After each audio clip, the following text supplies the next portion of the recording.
y'all, and welcome to another Bossy Brushstrokes YouTube video.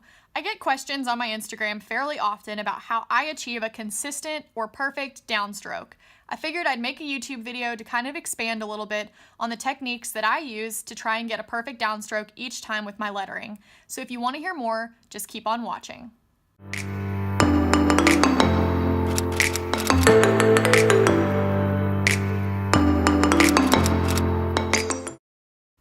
Okay, so to get us started, I just have a screen size canvas open in my Procreate application, and the brush I'll be using is the Bossy brush, which is a part of my brushes that are available on my website, and I'll have a link to the description box below to grab those if you guys are interested.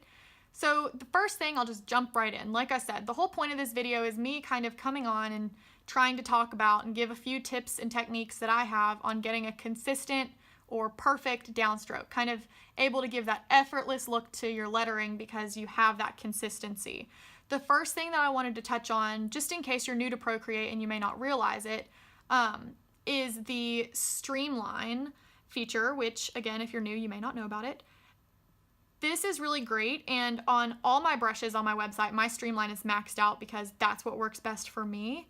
However, again, just be careful because what works for me may not work for you. I know that a lot of my calligrapher friends I've talked to who letter on pen and paper fairly often versus their iPad like to have the Streamline set down a little bit because, again, they're just more used to lettering in real life versus lettering on the iPad.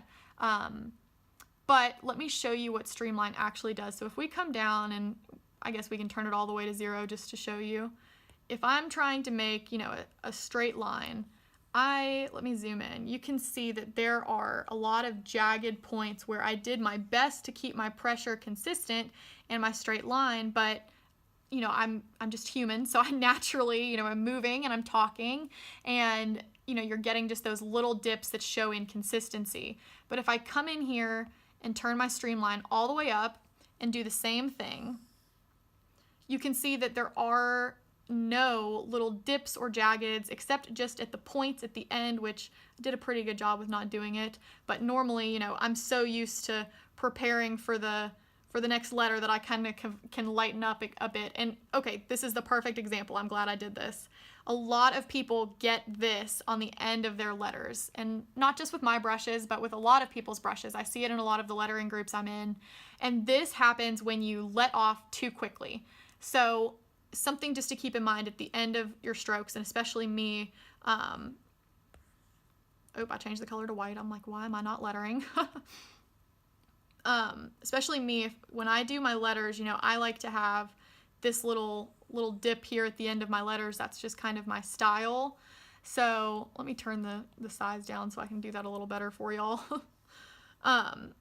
Again, I like to have this little dip at the end of my letters, and a lot of times, if you're just, I'm not going to be able to do it now that I need to do it, but you can get this at the end of your strokes. And the way that I found to not do that is just being more mindful and taking a little bit more time at the end of my strokes, kind of just making sure to really stop and, almost back into it a little bit, but not quite.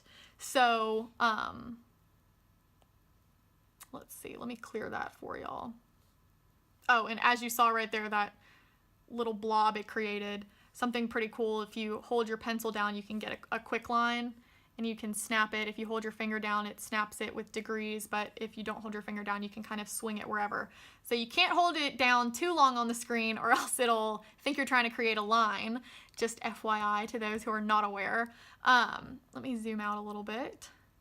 So again, like I said, it can kind of create that little jagged piece if you're not careful and you're not taking your time.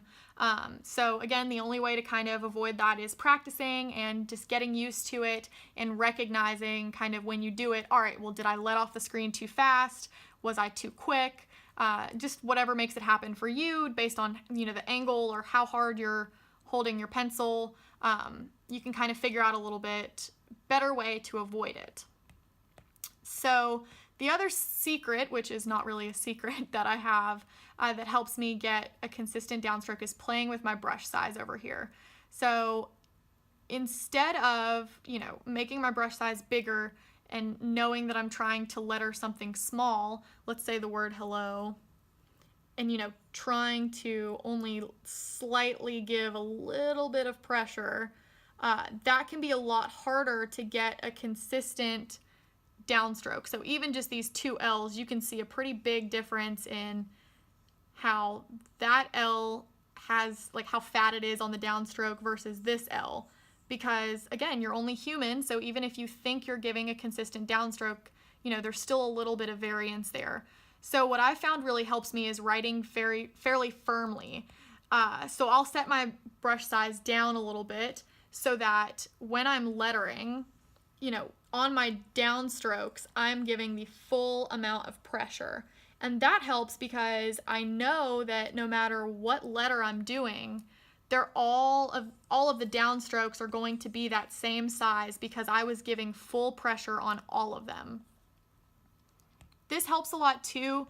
Again, just, you know, when you're trying to letter small, you don't have to worry about only giving a certain amount of pressure. You know, I'm pressing pretty hard on this screen, and all of my sizes are now consistent because I am giving that full pressure on the downstroke. So maybe if you struggle with that, I know that was something I definitely struggled with when I first got it, because I didn't play around with the brush size as much because I knew it was pressure sensitive. So I thought that kind of, you know, with the amount of pressure I was giving, I could kind of control the brush size. But you really can't, because again, you know, this brush can go pretty heavy and, you know, not so heavy, and it just totally depends how much pressure you're giving it.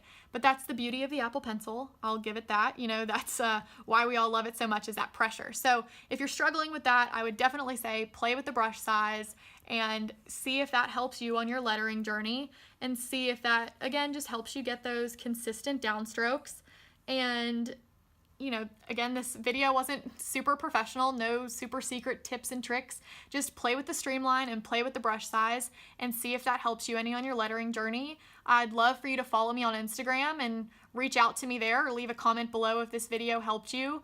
And for now, stay bossy, y'all.